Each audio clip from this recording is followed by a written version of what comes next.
Welcome back to the Blackwell Epiphany, where apparently, after a series of events, we were betrayed, unsurprisingly, and then got locked up. The what's her name broke broke Rose's brain, allegedly the same way she did to her aunt and grandmother. And now we're sort of trying to figure out what's going on in this place and maybe save her. I guess we'll see. This shit looks real evil. I don't imagine that's good. I don't know what that is, but it can't be good. More technical crap that I don't know how to use. Well, I think it goes without saying at this point that I don't know how to use a computer. the problem is, one, it's an interactable, and two, you've already interacted with a computer before in this game. So, I don't want to hear it. Just a typical desk. I can't open the desk. Well, why is it interactable then? It twitched a bit, but not much else.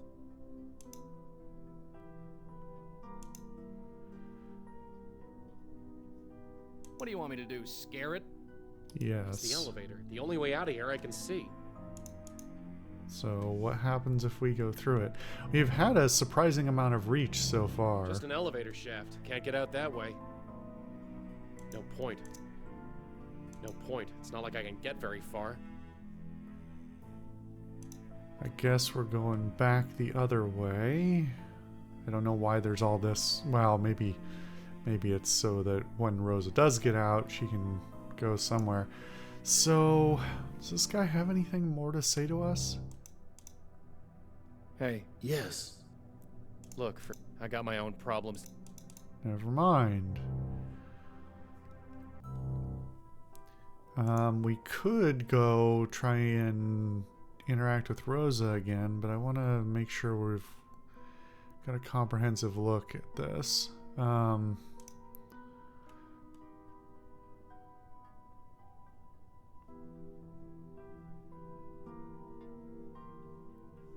mean, he didn't seem to be saying anything particularly meaningful other than pissing Joey off, rather.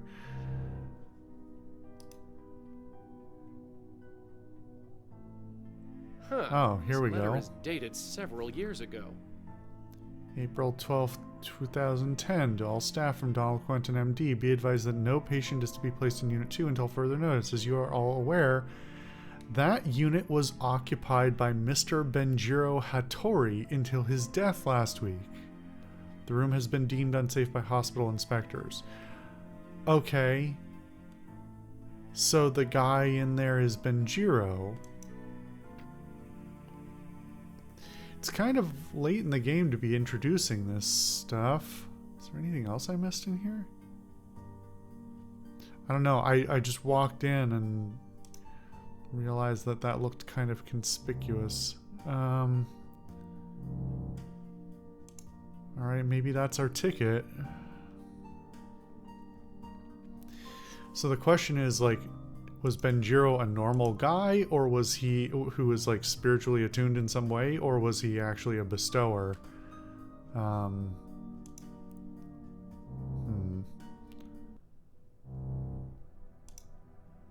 hey, Yes. Hey, I did some research. Kinda. You're Benjiro, aren't you? Ben. Jiro. Yeah. Benjiro Hattori? You were the last guy to occupy this room, so I'm guessing you're him. What do you know of me? What are these other things? Those don't seem necessary. He doesn't seem like a bad person. You ran those Grace Group meetings. Yes. That was so long ago. How long has it been? 25 years. 25 years. Have I really spent 2 decades of my life in this place? Why are there these options to be so mean to him? Like, I guess if you wanted to take the most aggressive interpretation of what happened, then maybe you could give him some fault. But clearly, like, from everything we know, there's no indicator that he had anything but the best of intentions. Or at least neutral ones. Like, nobody got scammed by him. He doesn't seem to be in any way the person that sent them to be, you know, harvested or anything. Why would you be mad at him? More than that, Benjiro. More than that. You died here. You're haunting the padded room where they locked you up. Yes, I thought as much. You thought as much? You're saying you know you're dead? I suspected, but I couldn't be sure.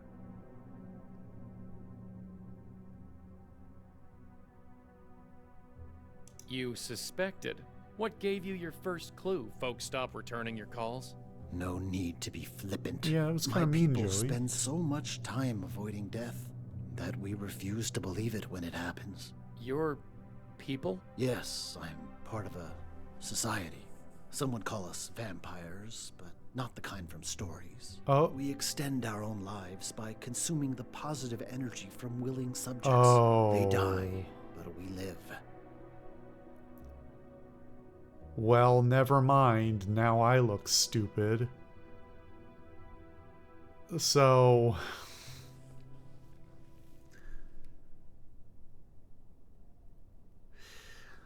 I guess I could see how the two things could be connected narratively, but I don't really like it.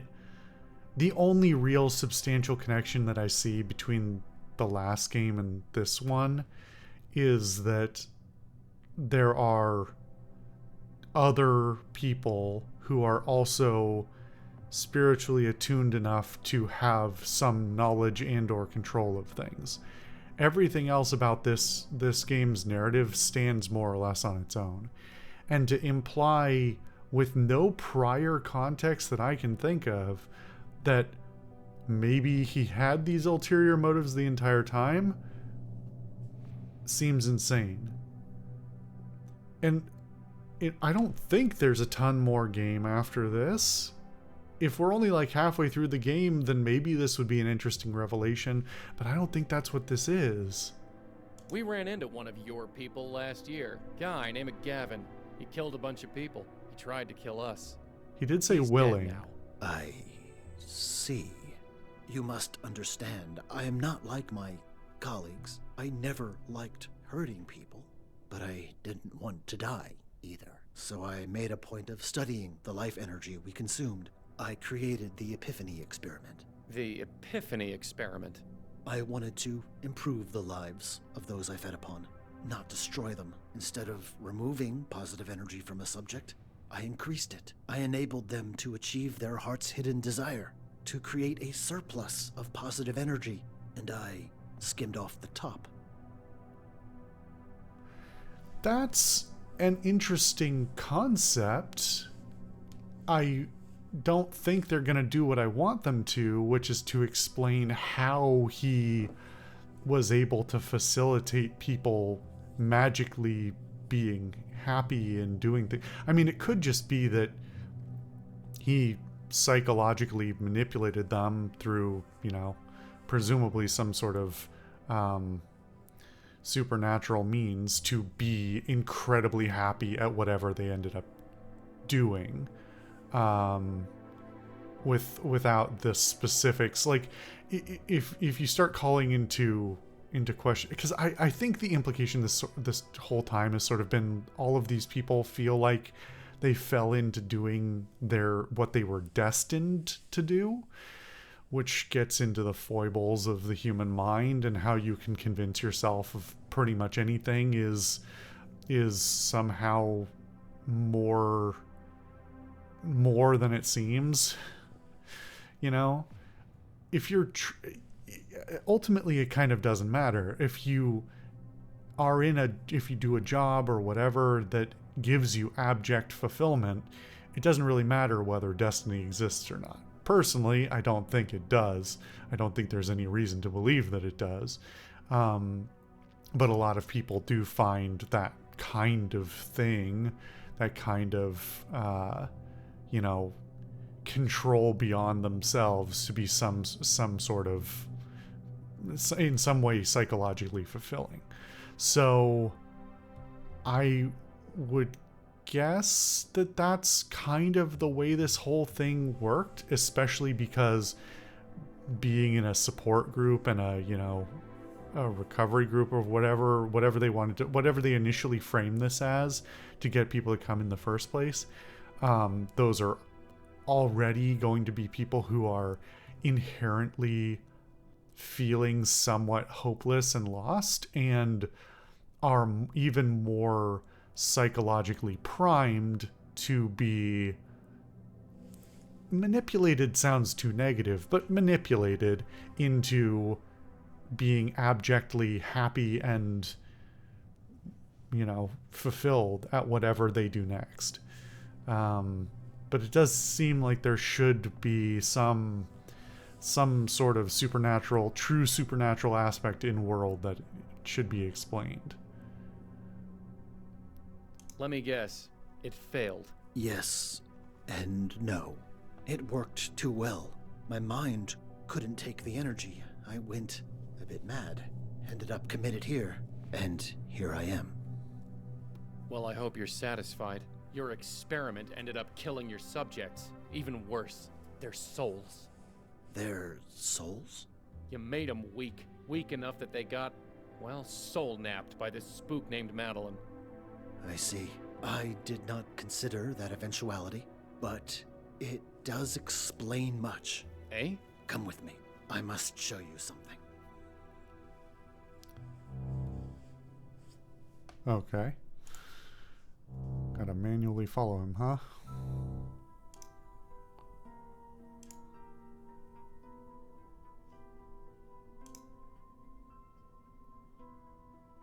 That vortex. I witnessed its formation. I did not believe what I was seeing. Why? What is it?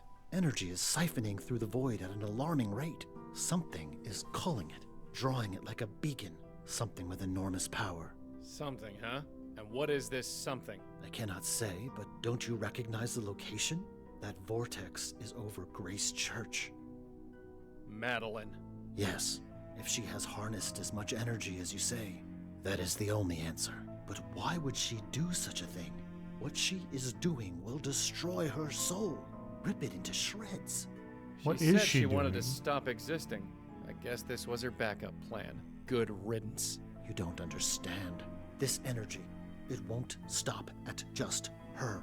It will expand until it dissipates. It could destroy every soul, living or dead, within a 10-mile radius. It's very specific.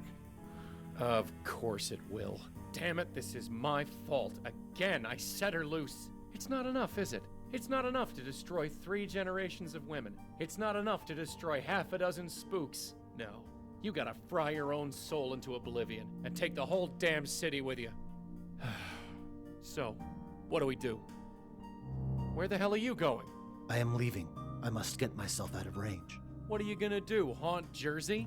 If I must. What about the rest of us? I'm sorry. I'm sorry? That's it? That is all I can offer. I fear that everything I've done only makes matters worse. Hey, get back here! Damn it! So that's really ill explained. Like, it feels like just a very hand wavy way for them to set up a final, a finality to the whole thing. To say, Madeline's gone mad and evil and gonna. I don't really understand what they explain there. Is it implied that she's sucking energy out of the other world, out of the afterlife, whatever, with the intention of it's very hand wavy. As always, you know me, I'm the lore and background explanations person, so this feels kind of unsatisfying to me to not have very much definition. Also, given that, like, we don't really know very much about the vampires, big air quotes, or how they operate, or what they were doing, or how many of them there were, or whether they're even human, or some sort of mix of human and something else. So now it seems like we'll never get that information. It also raises the question in contrast to Rosa and her predecessors, you know, is the thing that Madeline did to all of them the same thing that made Benjiro go insane, or is it just a coincidence? Because if it was Benjiro tried to, you know, sip the energy and got too much and went nuts, is it the opposite or the same kind of thing with Rosa, where Madeline either overloaded her with too much positive or too much negative, and that's what did her and her ancestors. But no more Benjiro, I guess. I guess we'll see if we can help her.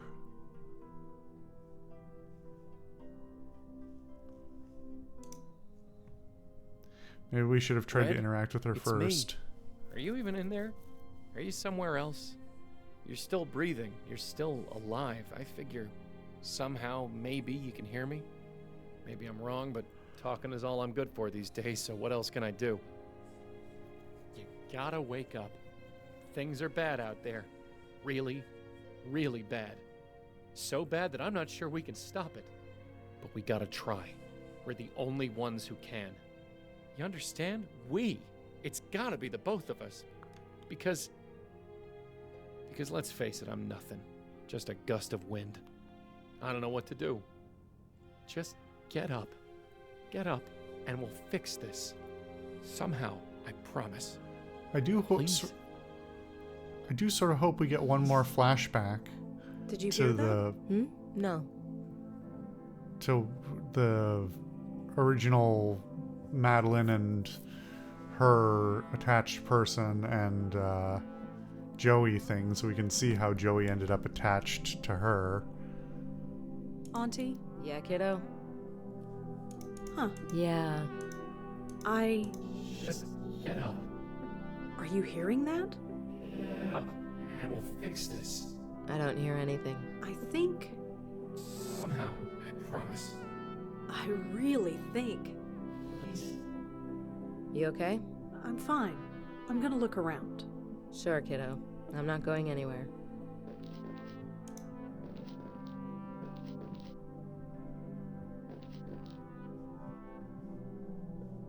Okay.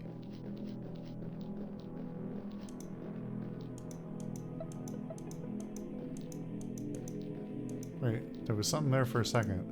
Oh, yeah, cool. It's too slick to climb.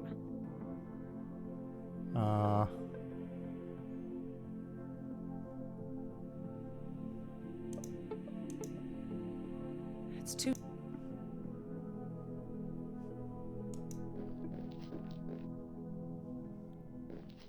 Can we ask Auntie for help? Auntie? Yeah, kiddo? Auntie, could you get up? Why? I thought maybe we could take a walk around this place.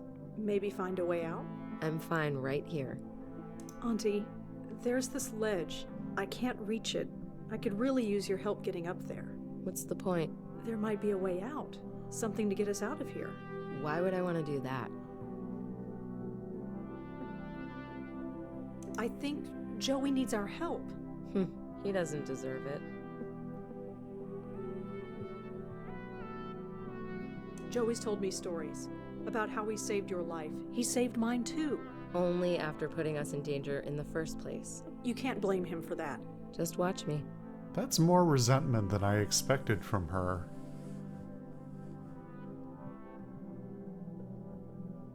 Auntie, please. Don't auntie me. Let me smoke in peace.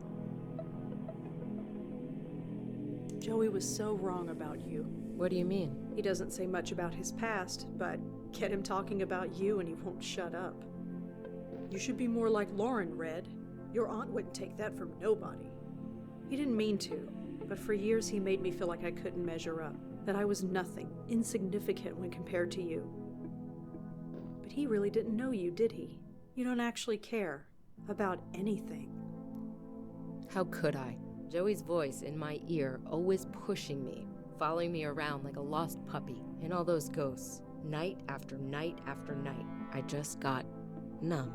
Then my brother died. I decided I could do something good for once. Something real, something tangible. That something was raising you. So don't you dare throw that in my face. I'm sorry, Auntie, but I can't believe that. If you really cared, you'd fight. You'd help me. You never were this stubborn as a 5-year-old. I grew up. I actually wanted to hear her other dialogue. So, are you married? Kids? No. Dating anyone? Is this really the time for this? I have to ask this stuff. It's in the aunt manual. No, I'm not seeing anyone. Did you save anything from back then? When you lived with me? I have some pictures, and I still have that teddy bear. Really? Did it work? Work? I thought it would help prepare you. Prepare me? How? You know, the hat and tie? You're kidding. So it didn't work. No, it didn't work. Well, I was new at the mom game. Sue me. How would...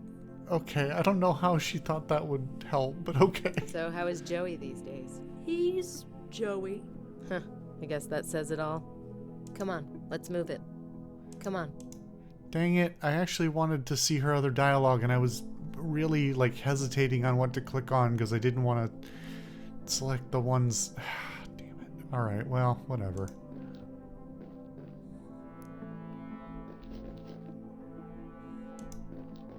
This is it. Can you give me a boost up there? Sure, I guess. You've gotten bigger since I last saw you. Here. Come on, I'm not leaving you here. Fine. That looked like she climbed up on her own.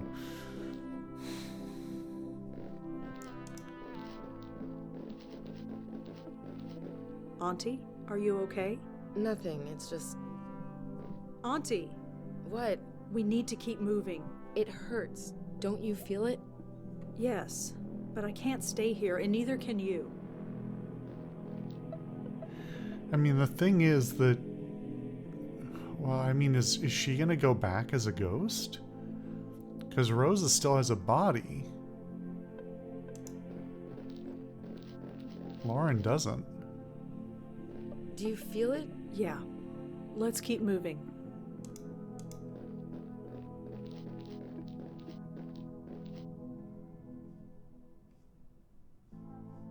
Come on, let's move it. That light, it's so beautiful. After I'd send a ghost off, I'd just sit there and stare, try to make sense out of it. Wonder what was on the other side. I suppose Oh, there we are. now I can. I'm dead out there, aren't I? Back in New York. Yes. I'm sorry. I should have realized. I've had this conversation so many times. I remember now how it happened. Someone trying to take over my mind. It cracked my head open, let the universe pour through. It hurt. I know. It happened to me. A part of me escaped, hid out there in the void, anything to get away. You brought me back. We brought each other back. I just gave you a boost. You didn't really need me, but of course, you never really did you? Auntie, I think... Yeah, I know. It's time. I know how this works. Say hi to Joey for me, huh? And tell him... You know what? Don't tell him anything. It'll drive him crazy. You know, I kind of wish they had taken a little bit more time to linger on this, since this whole game is a Ow! follow-up Holy from like 5 Jesus. prior games. Red? Is that you? Joey? Oh my god, my head. There's a lot You're that they back? could have unpacked You're there. really back? I think so? Where am I? And what am I wearing? Short version, you're in the loony bin. You wouldn't believe what's going on out there. Madeline is pulling energy through the void. This will create a spiritual explosion that will destroy all souls within range. Yeah? How'd you know that? I think it's the universe pouring into my head. What now? It is how both Lauren and Patricia met their end. Their minds could not take the pressure. Their souls hid in the void until they died. I found my way back. Ow! You're not gonna relapse, are you? No, it's bad, but not as bad as before. I can control it. Kind of. Well, we'll deal with that later. Can you get out of that jacket? No. Okay, first things first, let's get you out of here. And Red, Yeah? don't you dare scare me like that again. Okay. Yeah, I wish they had taken more time to unpack that. I guess there's still the possibility it might have a little bit more later, a bit of a coda at the end, but I kind of doubt it. Anyway, we'll see what we get up to getting out of here and fixing this whole fiasco next time.